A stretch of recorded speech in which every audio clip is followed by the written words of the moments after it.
Seja bem-vinda, professora Daiane. Estamos aqui agora para apresentar a professora do Portal dos Direitos, a matéria trabalhista. Ela já tem um curso conosco aqui. Quem não conhece o curso da professora, ao longo dessa live eu vou apresentar o curso dela. E ela fala nesse curso sobre alguns temas da reforma trabalhista, muito interessantes, numa perspectiva um pouco diferente do que a gente vê no mercado aí.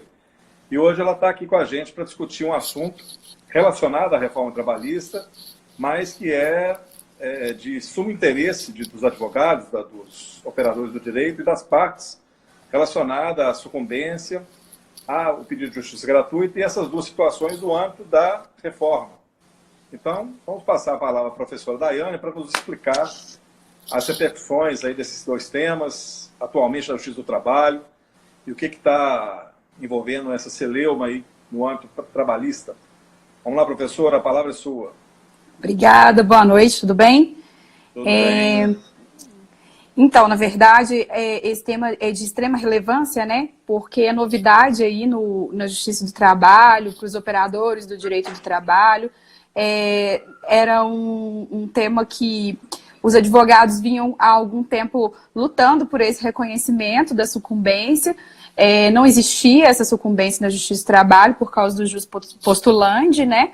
E aí, com a reforma, desculpa, em 2017, houve essa alteração na lei e a lei trouxe a sucumbência. O que é a sucumbência, né? A parte que perde paga ao advogado, isso em palavras resumidas, paga a parte que ganha uma porcentagem ao advogado, né, da parte que ganha, uma porcentagem sobre os valores dos pedidos do qual ele perdeu.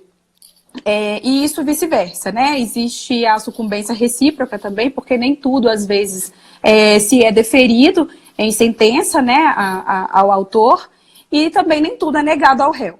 Então, isso vale tanto para quem ajuiza a ação, o autor, e vale também para o réu. Ou seja, não é sempre que o réu vai perder, né? E não é sempre que o réu vai pagar a sucumbência.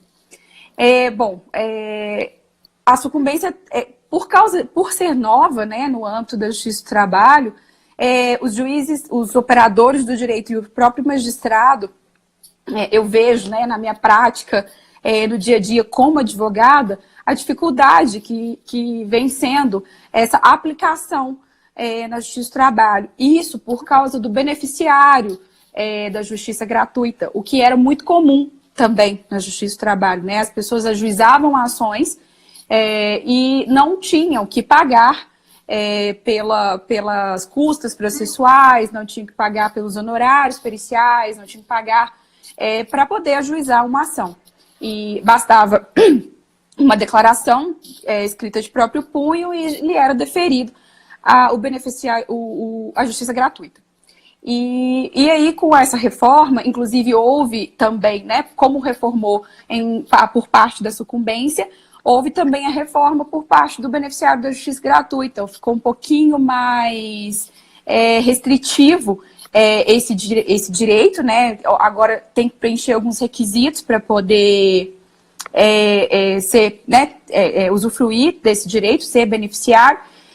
Só que a problemática girou em torno disso, porque a Constituição Federal diz que o beneficiário da justiça gratuita não pode, né, pagar custas e sofrer em detrimento do seu próprio sustento para poder custear processos judiciais. Isso está na letra da Constituição e a discussão girou em torno disso porque, embora o beneficiário da justiça gratuita tenha esse benefício, não lhe foi tirado a sucumbência. Ou seja, se eu sou beneficiária da justiça gratuita, e perder alguns direitos do meu pleito ali, da minha ação, eu vou ser condenada em pagamento de honorários ao advogado da parte contrária, mesmo que beneficiário da justiça gratuita. Só que a CLT, né, a reforma trabalhista, ela trouxe no artigo, especificamente, artigo 791A, parágrafo 4º da CLT, ela trouxe dizendo isso e dizendo mais, dizendo que, mesmo que beneficiário poderá ser condenado em honorários de sucumbência, desde que esse crédito desde que o crédito que ele adquirir, na verdade, né, nesta ação ou em outra ação, seja capaz de custear os honorários e tira ele da condição de miserabilidade. O que isso quer dizer? Tá, tudo bem, eu entro exemplo, né? Eu entro na Justiça do Trabalho pleiteando horas extras e pleiteando indenização por dano moral. Eu perco o dano moral, mas eu ganho as horas extras. Mas digamos que de hora extra eu tinha muito pouco tempo. E aí foi deferido lá R$1.000, né, de condenação. Será que esses R$1.000 me tira da condição de miserabilidade? Eu fui beneficiário da justiça gratuita, mas será que esses R$1.000 me tira da condição de miserabilidade para que eu possa pagar esses honorários para a parte contrária? É um dos questionamentos dos defensores, né, de que o beneficiário da justiça gratuita não deveria arcar com a sucumbência. Essa discussão ainda está muito recente e existem dois lados da moeda. Existe juiz deferindo e suspendendo o crédito, porque a lei ela dá essa permissão também, da suspensão do crédito por 2 anos, caso você não venha a oferir lucro, que seja capaz de te tirar da condição de miserabilidade para arcar com a sucumbência. Então você fica com esse crédito suspenso na Justiça do Trabalho, e a outra parte, a quem seria devido a sucumbência, é que deve provar que você, né, beneficiário da Justiça Gratuita, durante esses 2 anos, auferiu renda capaz de te tirar dessa condição de pobreza, e que você tem condição, sim, de pagar a sucumbência. Enquanto ele não conseguir fazer isso, fica suspenso por 2 anos. Passados esses 2 anos, não conseguindo comprovar, né, a mudança na situação financeira da parte que foi sucumbente, o crédito se esvai, né, prescreve, digamos assim. No CPC são 5 anos, né, no artigo 98, parágrafo 3º. Isso. Na Justiça do Trabalho tem essa condição especial de 2 anos. Sim, a lei ela trouxe essa condição de 2 anos, utilizando como analogia o CPC, mas diminuiu o tempo, né? Porque acredita-se o legislador que é razoável 2 anos para essa mudança. Porque inicialmente, quando um reclamante ele ajuiza uma ação na Justiça do Trabalho, geralmente ele ainda está desempregado, né? Fora as ações de rescisão indireta ou de dano moral que ainda a pessoa está trabalhando, geralmente se ajuizam ações na Justiça do Trabalho, a pessoa já está desempregada, ela já saiu, ela está em condição que não é favorável financeiramente para ela. É muito raro uma pessoa estando empregada utilizar dos meios judiciários na Justiça do Trabalho para pleitear algum direito, né, por N questões. Mas o estudo foi voltado mais ou menos em cima disso e acredita-se que dentro de 2 anos é possível que um desempregado já tenha arrumado emprego, né, ou que tenha modificado aí essa condição de pobreza, de miserabilidade do indivíduo. A gente percebe que na situação que o Brasil está hoje, 2 anos tem ficado pouco, né? É questionável. É mais complicada. A gente acaba tendo que ter criatividade para buscar outras colocações no mercado, porque o emprego formal, a gente sabe que está cada vez mais escasso, né? Então, a necessidade de empreender. Deixando bem claro que não quer dizer só emprego, né? É qualquer outra renda. Inclusive, o próprio artigo traz na letra da lei dizendo que, inclusive em outros processos. Não precisa de ser naquele processo em que eu fui sucumbente, eu não preciso de ter crédito nesse processo. Eu posso ter sido sucumbente nesse processo em todos os meus pedidos, não ter oferido renda nenhuma, mas digamos que eu tenho um outro processo tramitando em uma outra vara ou em uma outra instância, ou até mesmo em um outro tribunal que não seja a Justiça do Trabalho, mas que me dê renda suficiente para poder arcar com aquele crédito da Justiça do Trabalho. Digamos que eu tenho um processo tramitando na Justiça Civil, por exemplo, discussão de alguma indenização. Se a parte, né, vencedora for capaz de comprovar que a parte sucumbente auferiu renda neste outro processo, é plenamente possível a execução desse crédito, né? Então não é só... Você dos autos, né? Isso. Não é só o emprego. Porque a É a penhora penhora. da justiça eletrônica é um pouco mais complicado, mas é a penhora normal, né, de crédito, De oriundo crédito normal. de condenações processuais, condenações cíveis, seja na justiça estadual, na justiça federal. O É um título advogado da outra executivo, parte tem né? que estar bem atento a isso. Né? É um título executivo, né? É um título executivo judicial, Legal. advindo de sentença. E o advogado da outra parte tem que ficar assim. Porque se prescrever, não vai ter ninguém que vai chegar em você, advogado, e falar, aqui, deixa eu te falar, tá vencendo seu prazo lá, fulano, né? Então, sempre Certeza. ter essa atenção, né, voltado para isso. E o que me vem muitas perguntas ultimamente sobre esse ajuizamento na Justiça do Trabalho é a dúvida, né? Agora eu tenho que pagar o advogado da parte contrária, não vou entrar mais não, porque antigamente eu não precisava pagar nada. Não é que você vai ter que pagar inicialmente, né? Vai depender de N questões. Uma delas é de você perder. E outra delas é de você não ter condições de custear isso. E se você não tiver essa condição, e ainda tem a possibilidade do crédito ficar suspenso. Então, assim, o cidadão comum não precisa de ter esse receio de entrar na justiça do trabalho. Por quê? Por que o legislador fez isso? Antigamente as pessoas entravam com processos de pedidos de A a Z, né? Vou entrar pedindo tudo, até o que eu tenho e o que eu não tenho direito. E aí as demandas tramitavam na justiça durante 6, 7, 8, 9, 10 anos. O que na justiça do trabalho é de se assustar, porque a gente fala da justiça civil aí 10 anos um tempo razoável. Mas na justiça do trabalho, por ser considerado um pouco mais célere, 10 anos não é um tempo razoável por se tratar de uma verba alimentar. Então, 10 anos, não sendo um tempo razoável, estavam abarrotando os armários, né, dos juízes, dos gabinetes, com esses processos, com pedido de perícia, com pedido de indenizações. Então, foi um meio do legislador falar assim, pera lá, né, vamos dar o direito, sim, de ajuizar, até porque é constitucionalmente adquirido esse direito, mas você vai ter que ter razoabilidade no seu pedido, né? Vai ter que ter razoabilidade no que você está pedindo. Você tem que pedir aquilo que efetivamente aconteceu. Por isso que muitas das vezes as pessoas têm esse receio, mas, pera lá, se você fez hora extra, se você tem meios de comprovar essas horas, por que não entrar? Né? Não quer dizer que você vai perder. Você vai perder, talvez, um pedido que você não tenha condição de comprovar, o que nunca tenha acontecido. Então, assim, o direito ele está ali para atender mesmo, isso não foi reduzido, acredito eu, porque qual que é a diferença, né, de você falar de um advogado da Justiça Civil e um advogado da Justiça do Trabalho, ambos têm o mesmo trabalho de ajuizar a ação, de fazer a petição, de diligenciar nos fóruns, nos cartórios, audiência e etc., e um ter o direito à sucumbência e o outro não ter, né?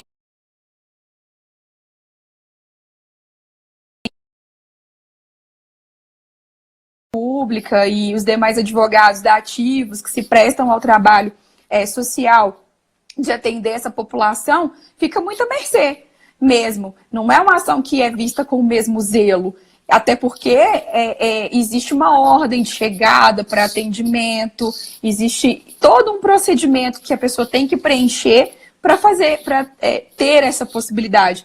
E ainda mais com a perda de força dos sindicatos também depois da reforma, porque o trabalhador ele poderia entrar na justiça com o sindicato, né? Para defendê-lo, e ali o advogado do sindicato teria direito à sucumbência, o que já era previsto em lei desde a CLT de 43. Mas com a perda da força do sindicato, digamos assim, depois da reforma, da redução de alguns benefícios dos sindicatos, isso ficou mais evidente de que é necessário, né, a presença de um advogado, seja ele contratado, seja ele dativo, seja ele defensor público, para atender essa demanda aí do pessoal da área trabalhista. Então, por que não pagá-los por isso, né? Então, assim, é o risco da ação.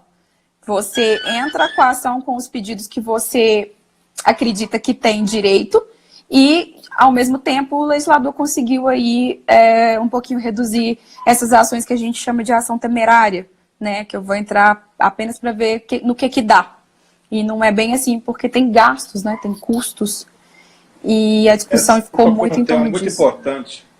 Você tocou num tema muito importante, professora.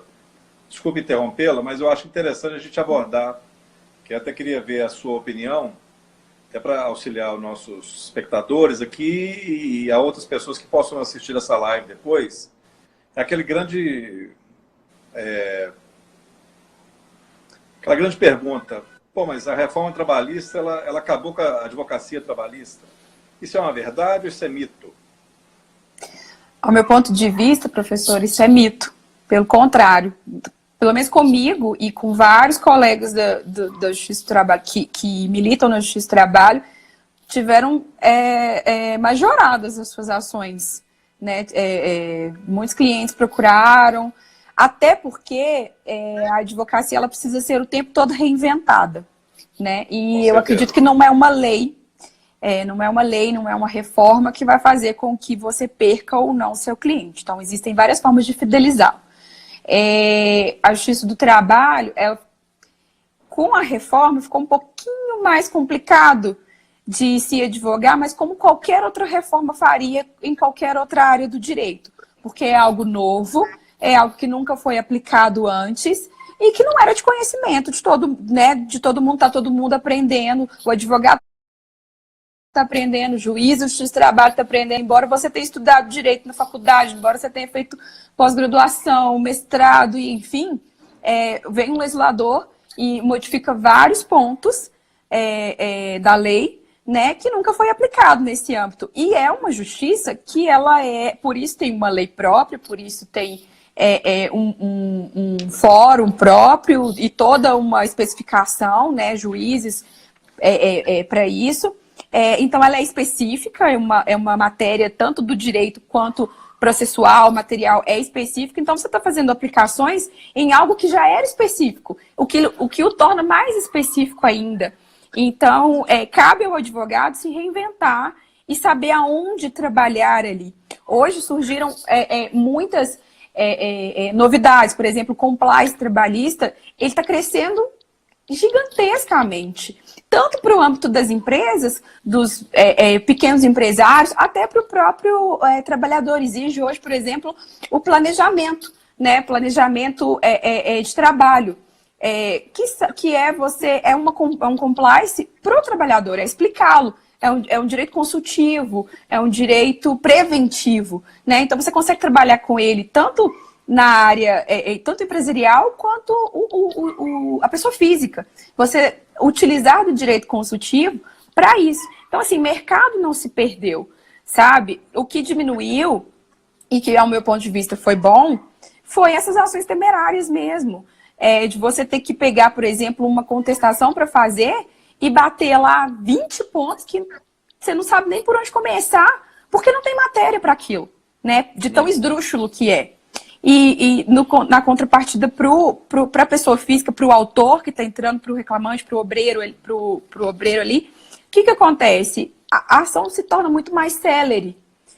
Eu vejo isso nas minhas ações, porque reduzindo o número de pedidos, as audiências começam a ser mais céleres, a prova testemunhal mais rápida, mais célere, e aí o juiz consegue dar andamento naquele processo, porque aquilo ali já não tem aquele tanto de pedido que tem que ser analisado, aquele tanto de prova que tem que ser feito para no final não ter nada. Então, assim, tanto os advogados que advogam para empresas ganham, quanto os advogados que advogam para pessoas físicas ganham. E hoje, com a reforma da CLT e do CPC de 2015, que trouxe a mediação, a arbitragem, outro meio de advocacia na Justiça do Trabalho que hoje cresce muito. Então, assim, mercado não se perdeu. Eu acho que quem fala isso, né, esse questionamento, que quem fala isso é porque não soube se reinventar. Essa é uma grande temática, né, da atualidade, é se reinventar a cada dia, trazer um empreendedorismo para a advocacia, e a reforma trabalhista, ela permitiu ao advogado que já estava superado, vamos dizer assim, resolver. Ou ele fica, se reinvente, permaneça no mercado, ou ele vai ter que sair fora e procurar outra coisa para fazer. Sim. Porque em outras áreas também, como a área que eu atuo, a área previdenciária, também é uma advocacia que muitos falam que a reforma previdenciária vai acabar com a advocacia previdenciária. É uma bobagem, uma mentira que eu já vi, porque querem minar todos os esforços. Eu passo, no meu treinamento que eu tenho aqui no Portal Direitos, você sabe disso, eu faço mentoria para os alunos e mostro para eles, na prática, como é que resolver as causas relacionadas à parte previdenciária com a peculiaridade da experiência de vida que a gente tem. A gente vai ganhando experiência de vida, vai ganhando experiência profissional. A gente pode ajudar as pessoas que fazem o treinamento a solucionarem problemas que às vezes elas não estão enxergando naquela causa, naquela análise daquele documento. E isso é muito gratificante para mim, que estou orientando, e para aquele que está ali do outro lado. Você vê a satisfação. Então, a forma de reinventar-se, a previdenciária está aí, é a bola da vez para você se reinventar. E muitos, Verdade. é uma advocacia do presente, uma advocacia do futuro. Sim. E eu penso, mesmo com relação a essas dificuldades, essa marcação cerrada com a Justiça do Trabalho, agora nós já temos agora um projeto de emenda constitucional para acabar com a Justiça do Trabalho, já está em curso no Congresso Nacional, já está lá claramente o projeto.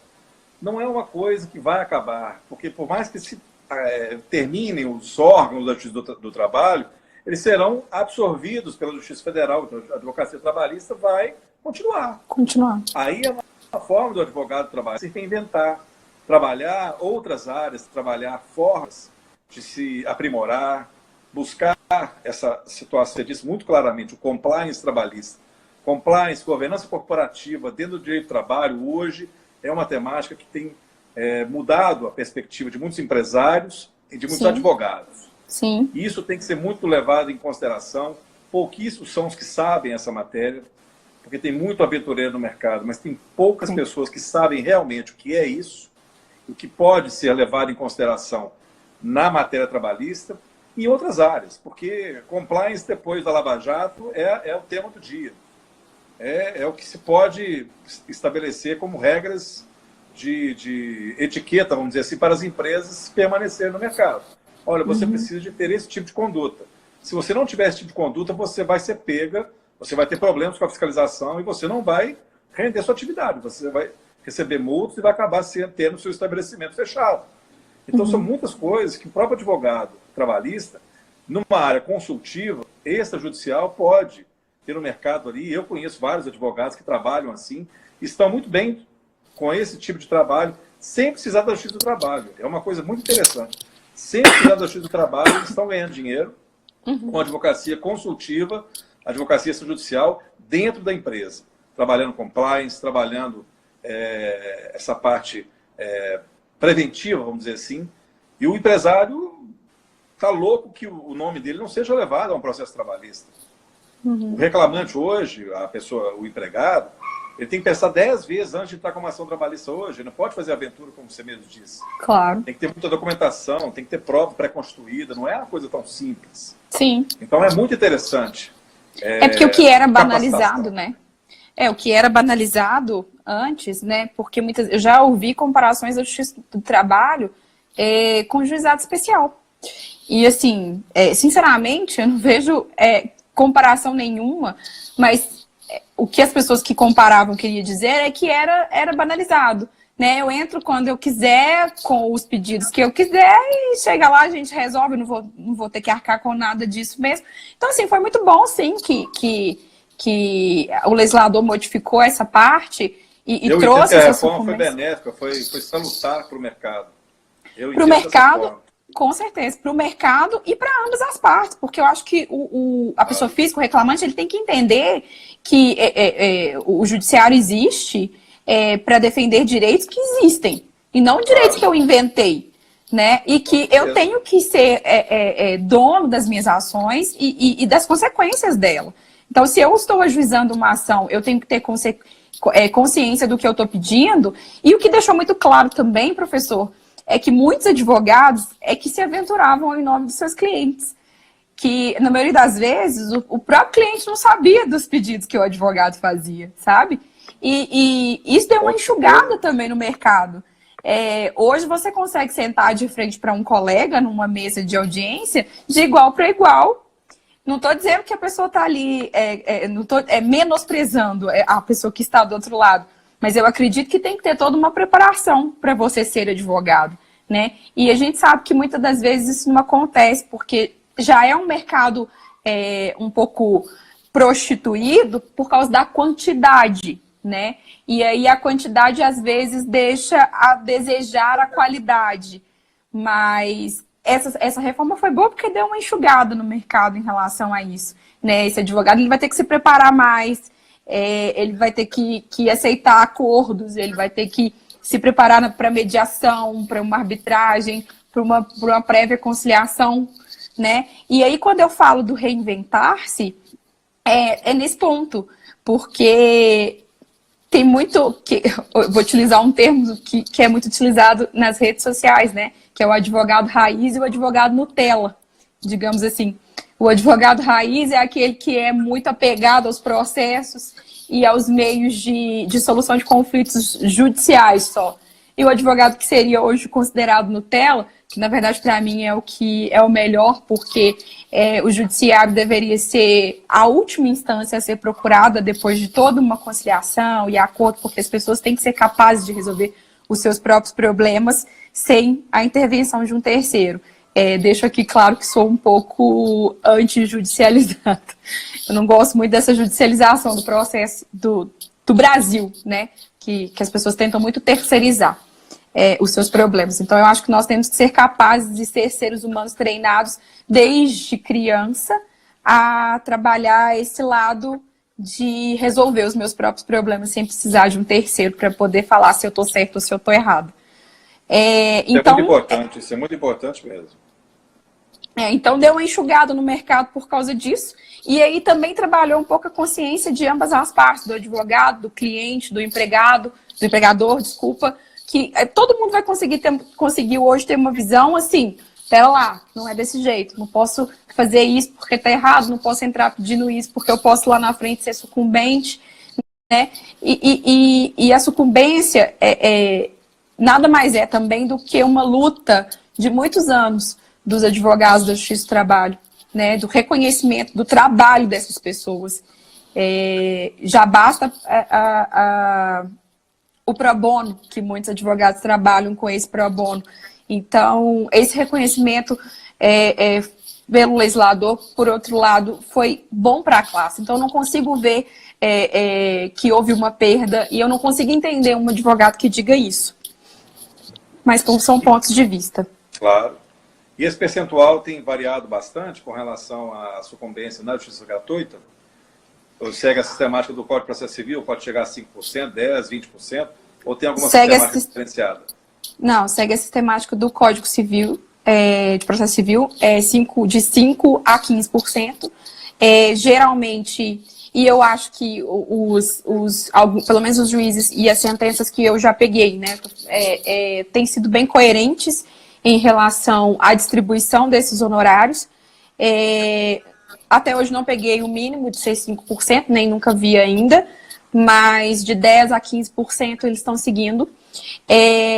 Vejo muitos magistrados um pouco perdidos em relação à aplicação da letra da lei, porque ela é bem clara ao dizer que o beneficiário da justiça gratuita não vai arcar com a sucumbência desde que ele não tenha obtido crédito suficiente para tirá-lo da miserabilidade. Os juízes muitas vezes estão condenando, mesmo assim, os beneficiários da justiça gratuita apenas por ler a primeira letra, o artigo, e não ler os incisos e o parágrafo 4º. Porque a letra do artigo que será devida o pagamento de honorários de sucumbência, mesmo que a parte seja beneficiária da justiça gratuita. Mas daí vem os artigos e o inciso explicando a exceção, quando não é devido. né? E aí, esses dias para trás, a título de exemplo, eu peguei uma sentença, que inclusive já está em fase de recurso, que nós recorremos, que a pessoa adquiriu foi dispensada por justa causa, recebeu um valor muito pequeno, por causa da dispensa, né, a modalidade da dispensa, e, enfim, pleiteou a reversão, não conseguiu, mas conseguiu um crédito pequeno em relação a um outro pedido dela, que girava em torno de R$ 1.300. Na parte contrária, os réus eram 4 réus. E aí o juiz, ao dar a sentença, ele deferiu 15% para cada advogado de cada parte. Ou seja, 4 advogados. Nos exatos montantes, que ao final daria exatamente o crédito que a autora tinha recebido. Ou seja, ao final ela não recebeu nada. Ela recebeu para poder pagar os honorários de sucumbência. O que, ao meu ponto de vista, fere a letra da lei e fere a Constituição diretamente. Primeiro, porque ela não deixou de ser desempregada, o crédito de R$ 1.300 não tirou ela da condição de miserabilidade, o que já vai contra o artigo, e a discrepância, né? Porque do lado de cá é um advogado, e ele não recebeu, ele recebeu, acredito que 10%, sobre a sucumbência dos pedidos que a outra parte perdeu, que era R$ 600. E do outro lado, 4 advogados de empresas do mesmo grupo econômico, que ganhou 15% em cima de cada pedido que ela perdeu. O montante final deu exatamente o mesmo tanto que ela ganhou. Então, peraí, eu entrei na justiça para poder pagar advogado e não é assim que funciona. Se fosse dessa forma, o artigo não seria tão específico ao dizer que o crédito deveria tirar essa pessoa da miserabilidade. Uma coisa é eu receber R$ 150 mil e arcar com 4 honorários de advogados, e outra coisa é eu receber R$ 1.000 e ter essa mesma punição, digamos assim. Então, aonde fica a equidade, né, nessa distribuição dos honorários? É matéria para discussão, é matéria para recurso, mas demonstra o quanto também existe de insegurança por parte dos juízes ao aplicarem a letra da lei. É novo para eles também, a gente precisa entender isso, né? Tanto os advogados quanto a parte. Tudo que modifica, como eu já tinha dito antes, em qualquer seara do direito, modifica também a segurança da parte. Isso gera, sim, um pouco de insegurança ao ajuizar uma ação, ao pleitear alguma coisa, e a gente espera magistrados preparados. Mas a gente tem que entender que do outro lado também, embora sejam juízes, são humanos que também têm que aprender, e não existem julgados e nem jurisprudências que norteiem essa turma, porque é novo, né? Começou em 2018, digamos assim, porque foi em novembro de 2017 que houve o sancionamento da lei, que ela começou a vigir. Então, em se tratando de direito, para o direito algo de 40 anos ainda é novo, né? Então, quem dirá de 2 anos, menos de 2 anos. Com certeza. Gente, nós estamos aqui com a professora Daiane Rodrigues, falando para todos nós sobre a sucumbência na Justiça do Trabalho. É uma questão já antiga, já um pleito antigo dos advogados, e depois de 2017 isso veio a lume, e a reforma trouxe essa possibilidade do recebimento dos valores dos honorários sucumbenciais pelos advogados. E eu queria agradecer bastante àqueles que estão com a gente aqui desde o início. Aqui, ó, nós temos o Yuri, nós temos aqui agora Matheus, Ítalo, nós temos aqui a Sara, o Janiel, o Marcelo, nós temos alguns aqui que já saíram, mas já nos deram a honra da presença, a Luísa, a Claudinha, a Camila, Márcia, e tem vários outros aqui, ó. Flaviano, Núbia, Damaris, Raul, Anselmo, tem muitos aqui, ó. Fernanda. Gente, eu queria falar para vocês, para conhecer o curso da professora Daiane, está lá no Portal Direitos, acesse o site lá do curso, vocês vão ver todas as informações e uma condição especialíssima lá para vocês terem informações diretas sobre a reforma temos especiais que foram colocados ali em um curso livre de curta duração. Então, acesse portaldireito.com/reforma, que ali vocês vão ter todas as informações e o link de compra. E esse valor do curso da professora, ele tem um prazo limitado, e em breve esse valor vai ser onerado, vamos dizer assim.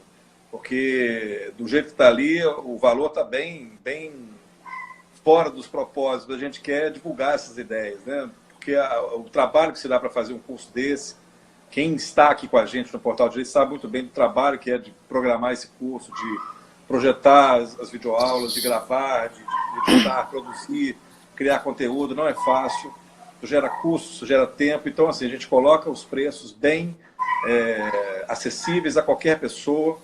Então, se vocês tiverem interesse, acesse o portaldireitos.com/reforma. Ali vocês vão ter acesso ao curso dela.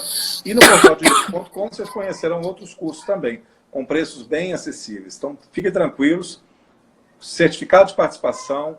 Ali vocês têm também grupo do Facebook, grupo VIP do WhatsApp para interagir diretamente com ela. E ela vai dispor alguns temas, alguns materiais que serão muito interessantes para vocês nessa advocacia trabalhista e nos temas que são mais relevantes da reforma. Que às vezes muitos falam, mas a reforma está batida. Não, mas a forma como nós trabalhamos a reforma trabalhista aqui é de uma maneira interessante, que vai ajudar qualquer um dos lados. É o lado do empresário, é o lado do empregado e, com certeza, o advogado também se beneficiará bastante, já que o advogado está em início de carreira, que precisa de informações e nunca é demais se capacitar, ainda mais uma condição que é oferecida pelo Portal Direito. Então, não deixe de conhecer isso. Eu queria trazer mais uma pergunta de uma pessoa que nos procurou anteriormente à live, que é a Silvia, e ela deixou uma pergunta muito interessante, justamente com relação, e foge um pouco dessa questão da sucumbência, falando a respeito da relação entre juízes e advogados depois da reforma trabalhista. A professora já respondeu um pouco sobre isso, e essa falta de tato de alguns magistrados para lidarem com essa mudança de paradigma dentro da Justiça do Trabalho, justamente com relação ao recebimento da sucumbência no âmbito de pedidos que são notoriamente de justiça gratuita. E para alguns magistrados ainda é um tormento lidar com isso, mas é a lei, tem que ser feito. Então eu queria repassar essa pergunta, a professora já falou um pouco sobre isso, mas eu queria dar esse viés. Como é o relacionamento dos juízes com os advogados hoje, pós-reforma, que você possa trazer para nós e nos acrescentar aqui de tudo que já foi falado a respeito desse tema, professora? Bom, é complicado de se dizer como é o relacionamento dos juízes com os advogados no âmbito da Justiça do Trabalho, porque se trata né, como eu já disse, a reforma é algo novo, a gente sempre tinha o que a gente chamava de praxe na Justiça do Trabalho, é de praxe pedir, é de praxe falar, é de praxe requerer, e o posicionamento mudou um pouco, porque esse de praxe hoje já não existe, porque o que era de praxe mudou, né? Porque se a lei mudou, se houve a reforma, o que era de praxe, provavelmente os juízes não vão aceitar mais. O que a gente tem visto realmente isso, são juízes com posicionamentos um pouco mais firmes em relação aos pedidos, em relação aos posicionamentos dos advogados. São juízes... Antes você tinha pedido de reflexo de tudo, né? Antes era reflexo de todas as verbas. Sim. Não sabia, tinha noção do que falava, reflexos. Sim. Reflexo de quê? Hoje você tem que demonstrar. Coloca lá nos reflexos, coloca lá nisso, coloca lá naquilo. Eu sempre consegui distribuir aquele valor ali de alguma forma. E hoje isso não é possível mais. Né? Por isso que eu, inclusive, citei, professor, no início, do conhecimento, de você sentar frente a frente com um advogado que hoje tem conhecimento do que está fazendo ali. Né? Você precisa, sim, a Justiça do Trabalho ela sempre foi uma justiça muito mais oral do que escrita, né? Então, na verdade, você sabe se você ganha ou perde uma ação no momento que você sai da audiência de instrução, o que talvez é um pouco mais difícil na Justiça Civil, Previdenciária, enfim. Mas a Justiça do Trabalho, você, como advogado, consegue ter um tato e descobrir se você perdeu ou não a sua ação no momento que você sai da audiência de instrução. ela é uma justiça totalmente voltada para o oral, voltada para rapidez, para eficácia, digamos assim. Então, assim, todas as provas são produzidas antes da audiência de instrução, sendo preclusas após. Então, isso não mudou.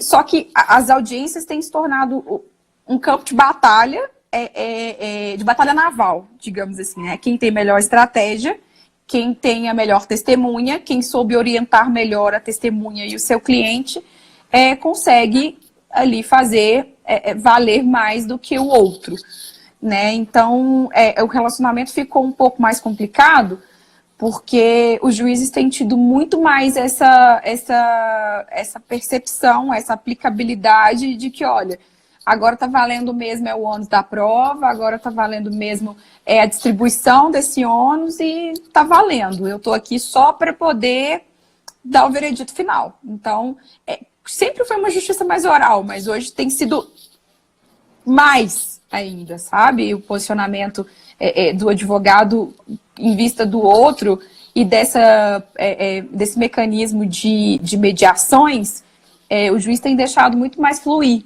né, entre as partes. E a interferência tem sido um pouco menor quando se trata de acordo. Mas a distribuição daquelas verbas e tudo tem que ser muito bem feitas. E você tem que saber do que você está falando ali e aonde colocá-los. Tudo gera imposto, tudo incide sobre INSS, FGTS, etc. O que antes, né, coloca como verbo indenizatório. Inclusive, isso teve uma modificação recente, um julgado recente, que não vai poder mais ser feito isso, que era uma coisa que era de praxe, né? Nos momentos que se realizavam acordos, muitas vezes os juízes tinham o costume de isentar a empresa, né, dos recolhimentos e jogava tudo em verbo indenizatório. Um julgado recente retirou esse costume, né, e hoje não se pode. Pelo menos 20% daquela verba tem que ser jogada para os recolhimentos previdenciários. Então, se tornou obrigatório isso. Então, assim, a gente vê que tudo se modificou e seguiu uma sistemática. Parece que está tudo interligado, né? A mudança da lei, a reforma da lei, a chegada da mediação, os julgados recentes sobre as implicações processuais na Justiça do Trabalho, a retirada um pouco dessa faixa de costume, de praxe, o que tem levado o advogado a ter uma postura e tem levado o juiz a ser um pouquinho mais firme nos seus posicionamentos, o que nem sempre gera a segurança jurídica de uma sentença imparcial, mas já gera uma certa confortabilidade para a pessoa que está ali na audiência de saber que ela tem voz. Maravilha, professora. Nós vamos encerrar a live agora, gente. Vamos deixar aqui nossos cumprimentos a todos que estiveram com a gente. Nós temos aqui a Michelle, o Anderson. Agora nós temos aqui outras pessoas que entraram depois. Williams, Fabrício. Obrigado, viu, gente? Obrigado por estar aqui conosco, nos dando a honra da presença, para discutirmos esse tema relacionado à matéria trabalhista que está causando um rebuliço na Justiça do Trabalho e deixando os advogados aí satisfeitos com essa solução que foi dada para o trabalho pro bono, o trabalho relacionado à justiça gratuita, mas ainda causa certa estranheza dentre os envolvidos no âmbito do judiciário. A gente sabe muito bem que qualquer mudança acarreta problemas, acarreta dificuldades de entendimento, mas um processo de reforma exige tempo e a maturação vem justamente com o passar dos anos. Professora, muito obrigado pela presença, muito obrigado por ter aceito o convite de fazer essa live. Eu passo a palavra para você fazer suas considerações finais, quiser passar alguma informação ou outra, e nós já deixamos o convite para outras oportunidades e outros empreendimentos dentro do Portal de Direitos que nós já estamos negociando. Em breve sairá um bom treinamento aí na área da prática trabalhista e vai ajudar bastante, um viés muito interessante bem prático e bem mentorado pela professora, e vai ser bem legal. Aguardem novidades aí para o ano de 2020, viu, gente? Professora, suas considerações finais. O professor Leitoguinho já falou tudo, né? Todo processo de reforma necessita, assim, de um período de adaptação e maturação. A Justiça do Trabalho, ela, por ser uma justiça específica, acredito que vai demandar um pouquinho mais de tato de ambas as partes, tanto do magistrado quanto do advogado, para tratar dessas questões específicas, principalmente no que tange a sucumbência para o beneficiário da justiça gratuita.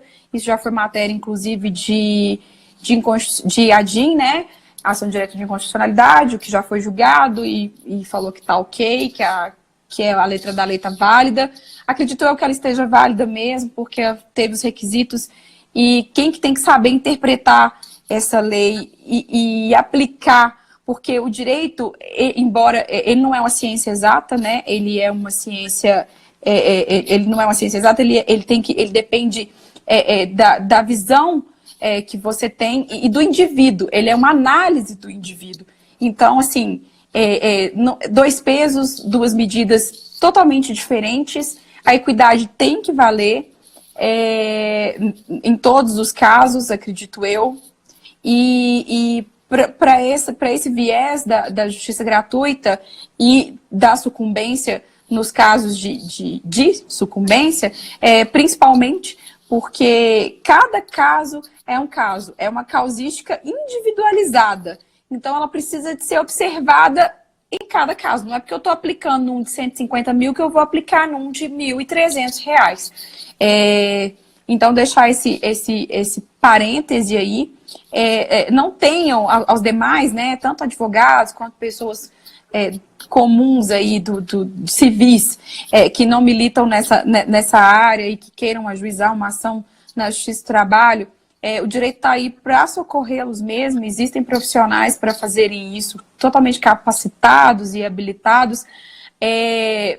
O risco sempre existiu, independente da sucumbência ou não. Mas existe uma lei que resguarda por trás, vai depender de quem que está aplicando ela, como sempre dependeu. E o que eu tenho a dizer sobre a oportunidade que o professor disse do curso também lá do Portal de Direitos, é que vocês dêem uma olhadinha, vão conhecer. É um curso muito bacana, com uma linguagem super atual, não tem juridiquês, a gente tenta falar de uma forma para poder chamar a atenção mesmo do aluno, de quem está ali querendo saber um pouquinho mais. É um curso válido para todas as áreas. Não faço direito, mas sou empresário. Não faço direito, não faço nada, mas todo cidadão ele tem que ter conhecimento dos seus direitos e saber onde aplicá-los e como aplicá-los, e o curso fala super sobre isso. Então, assim, dá uma olhadinha. Eu acho que é super válido, vai valer a pena, sim, com certeza. E eu deixo aqui o meu abraço e muito obrigado pela oportunidade. Espero que eu tenha aí esclarecido alguns pontos. É muito o que se falar, mas a gente tenta fazer um apanhado aí dos pontos principais dessa sistemática. Ainda tem muito pano para a manga, tem muita discussão ainda, e acredito que aos poucos as coisas vão se ajeitando, né? Mas, enquanto isso, cabe a nós, né, nos reinventarmos, aprendermos, e a gente está aí para isso mesmo. O advogado, ele é essencial aí, a administração da justiça. Ok, gente. Muito obrigado, professora. Boa noite, gente. Boa noite a todos. Boa noite. Até uma próxima. Tchau, tchau. Um abraço. Tchau, obrigada.